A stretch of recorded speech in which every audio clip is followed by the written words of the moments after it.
We're back, and I have no idea what day it is. It's been a long week. It's a day where you don't have to yell. Okay, sorry. It's all right. I was just letting you know. I know we have new technology that we're working with. I know, I'm not used to it, and I'm just a loud person. Yeah. Yeah. Day. I'm going to say 14. Yeah. Good job. The millennials throw you off? Yeah, a little bit. So what did Matt, kind of copied your shirt? Yeah, that's okay. Yeah? That's flattering. He likes big butts. He does. I don't know what that... We'll have to twin one day, Matt. All right. Well, anyways, Matt and Callie, thank you so much for stepping in for us, all the way out on the left coast. Yeah. So today, getting back into Scotch. Oh, yeah. And what I'm kind of excited about. So I have had this one before. I think it's a real tasty Scotch. Yes. So Annie, we need the Glendronach 12-year-old. Okay. Let's see if I can remember from the other day.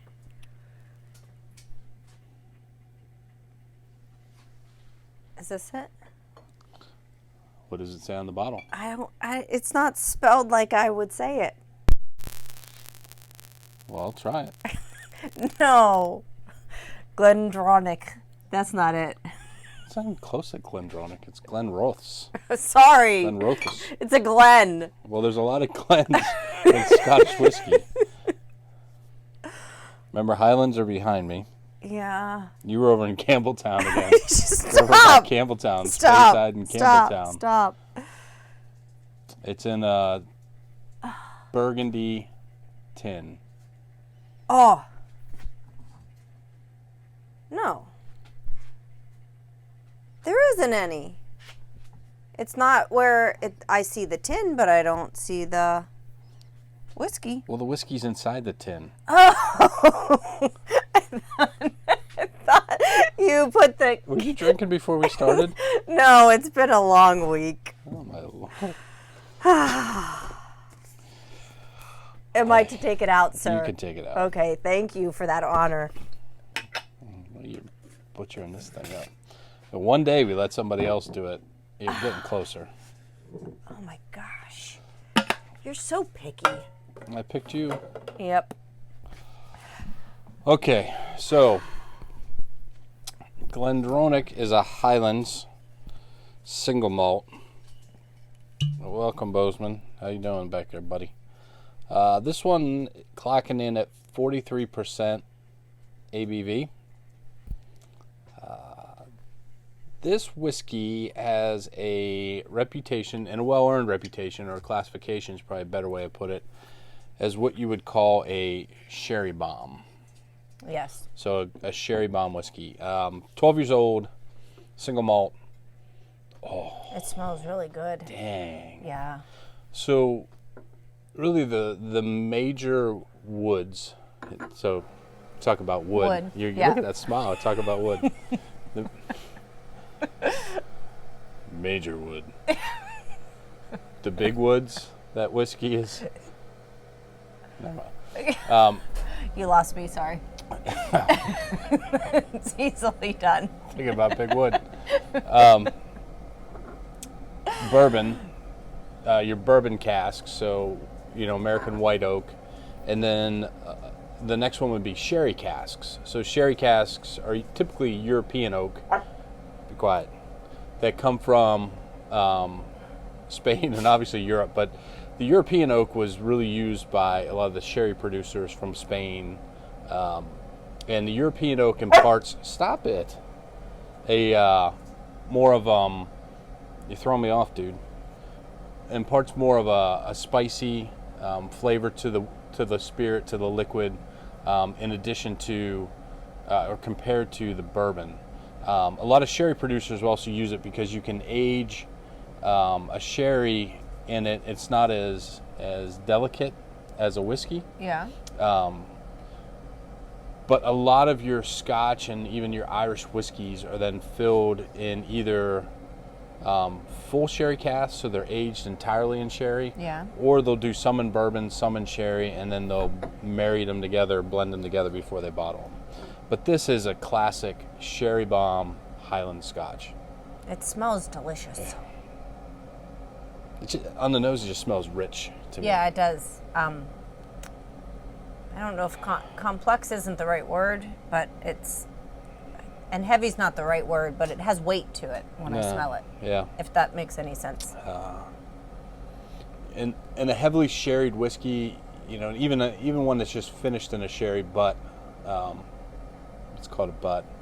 A butt. The other one is port. So I meant to mention, so bourbon, sherry, and port, the three major ones. And then you get some off Madeira, Muscatel, and I think actually we have a Muscatel one later on. Yeah. And Irish, but you'll get a lot of fig and raisin, dates from the sherry influence, and the European oak, probably a little bit of cinnamon. Yeah, I smell and that maybe for some sure. baking spices. Yeah, I get cinnamon, a lot of cinnamon, but You can get a lot more cinnamon than wood. yes, more cinnamon than wood. Would you like more wood than cinnamon, though? I'm not- feeling that you haven't had enough wood in these 13 days of Advent. All right, I'm going to try my whiskey now. All right.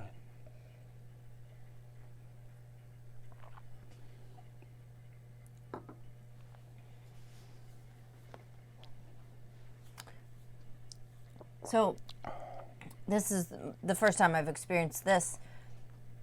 It's spicy, but there's no burn to it. I didn't have any kind of burn when I tasted it. That's good. And it's very good. Yeah. So I think one of the other, and I'll speak for my journey with whiskey. So I kind of broke on Irish being my first, Yeah.